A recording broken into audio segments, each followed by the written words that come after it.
2 দিনের ঢাকা সফরের প্রথম দিন ব্যস্ত সময় পার করেছেন ভুটানের প্রধানমন্ত্রী শেরিং তোকবে। শনিবার বিকেল 4:30টার দিকে তেজগাঁওয়ে প্রধান উপদেষ্টার কার্যালয়ে পৌঁছান তিনি। এ সময় ডক্টর মোহাম্মদ ইউনূস স্বাগত জানান তাকে, পারস্পরিক কুশল বিনিময় করেন তারা।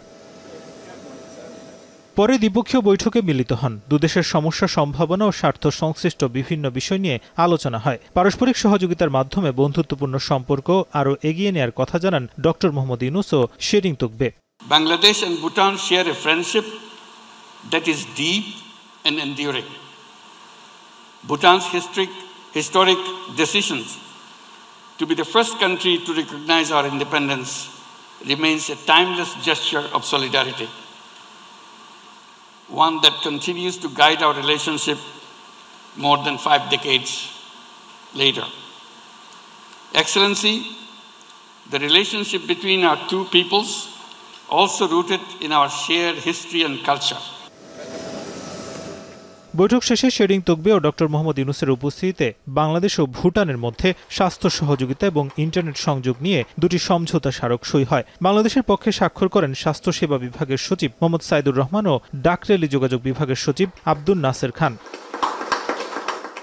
এর আগে দুপুরে হোটেল ইন্টারকন্টিনেন্টালে পররাষ্ট্র উপদেষ্টার সঙ্গে বৈঠক করেন শেরিং তোকবে। এরপর বৈঠক হয় বাণিজ্য উপদেষ্টার সঙ্গে। আলোচনায় প্রাধান্য পায় বাণিজ্য ও বিনিয়োগ সম্প্রসারণ, শিক্ষা, স্বাস্থ্য, অর্থনৈতিক উন্নয়ন ও পানি ব্যবস্থাপনা সহ আঞ্চলিক ও বহুপক্ষীয় বিষয়।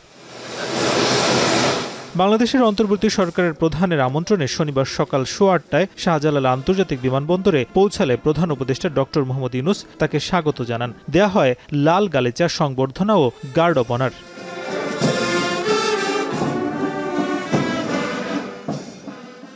শাহজালাল বিমানবন্দরের ভিআইপি লাউঞ্জে দুই নেতার মধ্যে সংক্ষিপ্ত বৈঠক অনুষ্ঠিত হয়। বৈঠকে ভুটানের প্রধানমন্ত্রী শুক্রবারের ভূমিকম্পে নিহতদের পরিবারের প্রতি সমবেদনা জানান।